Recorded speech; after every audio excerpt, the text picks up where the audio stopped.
In this video, you're going to learn a technique that I actually use with girls in order to create fun, exciting sexual tension with a girl without being creepy or explicit. I'm going to walk through real life chats that I've had with girls and explain step by step why I said each thing and what it did to the girl and why it works. Let's go. Just as a really quick introduction, the technique is essentially using playful fantasy to kind of subtly create sexual tension without being explicit by letting her imagination fill the gaps. I often use this right at the start of the conversation with a girl that I've never spoken to before, because obviously that's where it matters. That's where you have to differentiate yourself. So this below is a real life conversation. Well, not real life, it was on Hinge, but it's a real conversation that I had with a girl, and you can see the date, it's just 2 days ago. So let's go through this. So we matched, and the first thing that I said is, do you think if you're cute, you can say any bullshit and I'll still match you? This line, it's not a pre-made line or anything I found online. I kind of just made it up as I opened this message up. But if you think about it, it's a good line. It's playful, it's humorous, it shows a bit of my personality, and it also makes the girl feel good about themselves in kind of the way of a compliment, but it's not a standard compliment where I just called her beautiful or cute. It's kind of, you would think of it as smooth. Because I'm not outright just saying that she's cute. I'm saying, do you think if you're cute? And this way, even though the effect is the same, she will get the effect that, oh, he's calling me cute, but he's trying to do it in a way that's kind of like not directly doing it, but he's kind of subtly calling me cute. It's kind of smooth. This is what girls think is smooth. And obviously, you can tell from her response, she liked it and she said, it worked. So yeah. So as soon as you read this, you have to not be tempted to go into the automatic compliment mode, take it as a green flag and just start showering her with compliments and trying to escalate the situation. You can tell from her emojis she's happy, she liked it, she matched the energy, but you have to have some composure here and just calm down and just take it slow. So from here is where I actually go into the technique. I literally say, I'm going to bite your head off. 5 words, gonna bite your head off. Literally just saying directly that I'm going to bite her head off. So firstly, this is a pattern break. It's probably not something that she's read before in a text. It's not what she was expecting. It kind of has nothing to do with the previous conversation. Secondly, more importantly, it's playful. It's flirting technically. It's teasing. Using the words such as bite and yaw. It's obviously, even though I'm obviously joking, it's implying that I'm going to bite her. Subconsciously, it's got that like sexual touch to it. So she says, aggressive much, but not before I do. You can tell from this that she might be slightly taken back, but it's not in a typical way where she's creeped out. Because, like, think about it. What other guys would have said something like this? Other guys probably would have just said, like, I want to kiss you, which is firstly cringe, also too direct, and it also doesn't leave any room for imagination. Like, if you notice how she says, not before I do, most guys here would take this as a massive green light and just think she wants you, thinks it's time to step it up and get more sexual and escalate the conversation. This is exactly where you have to have that composure. Keep that imagination and fantasy alive. But seeing how she did say, but not before I do, you can tell that she's not pushing away the idea. It's still open to her and she's kind of playing along with it. So this is kind of where you know that you do have a bit more space to keep going with this kind of joke.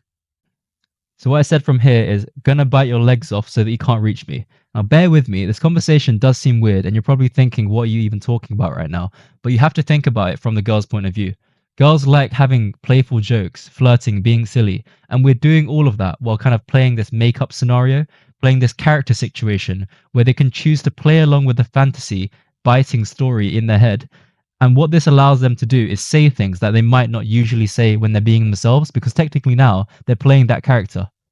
We're in this fantasy story. So this not only allows more sexual jokes or more sexually connotated things to be said, but also builds more comfortability between you guys because you're kind of having fun. You're playing characters. You're playing this story.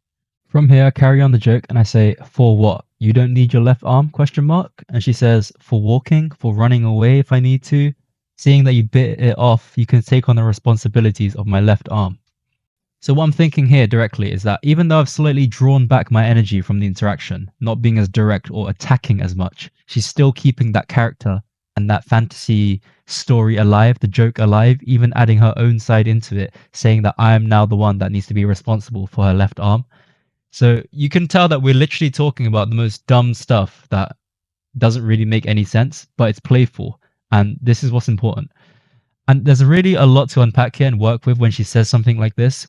Whenever you're talking to a girl early stages and something along the lines of relationship or a concept that exists within a relationship comes up, for example, responsibility here, taking responsibility, you can use this to kind of make another joke or another smooth sort of move.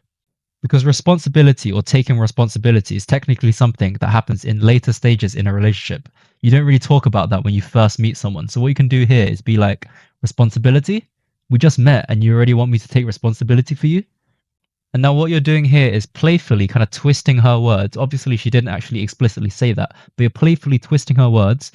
And obviously, it's a joke, but you're kind of reinforcing that idea of responsibility. You're making it seem like she's the one that brought it up. And now she's the one that seems like she's putting more into the interaction than you. And suddenly, your frame is going up. Your status in the conversation goes up because you've made it seem like she's the one that's trying to win you, even though technically all of it is still a joke and it's just you're just playing this story. It still happened. The words were still said. The emotions were still felt.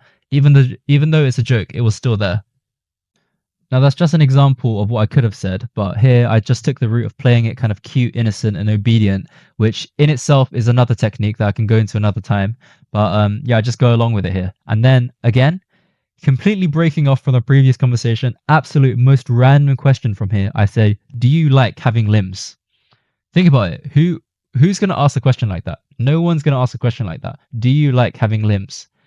Like it's just the most dumb, random question.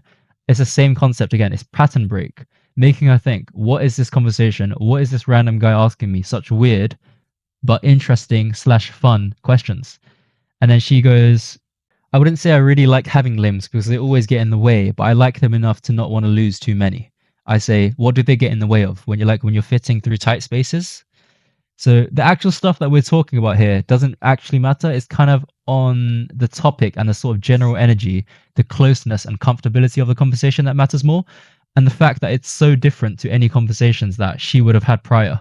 Here she says, how wide do you think I am? They just get in the way of doing stuff and I always manage to injure myself because of them, you know? I'm just a hazard in general. So I would say that this is an example of a girl that kind of takes a bit more initiative and plays along with the joke a bit more. Not all girls will be like this, where they actually, she's kind of making jokes as well. She's saying that she's a hazard. She's saying like things like, how wide do you think I am? She's playing along with the character, the joke the whole entire time. A lot of girls won't reciprocate that energy back, and it'll be a lot harder to kind of bring this out of them. It's still possible, but you just kind of have to dig deeper. But for example, this girl, she's a bit more receptive to the kind of these jokes. So obviously here, when she says I'm a hazard in general, she's kind of trying to imply that, she's so attractive that it's dangerous. She's dangerous. But what you have to do here, again, you have to not take this as that way. And you can see what I say here. Yeah, your face is definitely a hazard.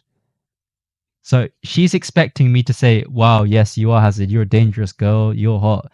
But I'm taking that the exact opposite way. And I'm saying that her face is a hazard, kind of like insulting her in a way, but also it's playful. It's also, we've already been joking for like the past 5-10 minutes, so she knows that it's a joke, so I can say something like that. On top of that, it's also another pattern break. Like I'm just kind of straight up calling her like not attractive. Probably she's not heard that before, so it's another thing like, what is this? Why is this guy calling me not attractive? And it kind of creates that desire for her to want to win me even more. And that's kind of a concept that we're trying to create here. We want to make them feel like they're the one trying to win us because we're raising our frame and status so much that they're the one that has to feel that they're chasing us. And that internally, it makes it easier for us. And it also makes what we say have more effect. So it's kind of like double effectiveness.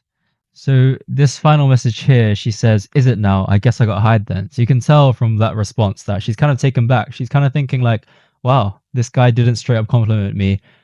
And you kind of made her feel a bit like smaller, that she's the one that she has to earn that from you, and that you're not just someone that's just going to give out compliments easy. And she's kind of trying to bait you in to kind of call her pretty again. What I'm going to do here is just cut this video short here and make a part 2 to this. So if you do want to see the part 2 and see the remaining of this conversation, how I actually converted this into potentially setting up a date or whatever you really wanted it to be honest, I will make a part 2, show the rest of the conversation. There's just like 10 more messages from here where, a couple more smooth things were said, probably arguably the smoothest thing of this conversation, that kind of really tipped me over the edge to create that really good impression in her mind that I'm someone that she wants to meet. I'm of value. So if you do want to see that part, let me know in the comments, leave a like, and I will make that part too.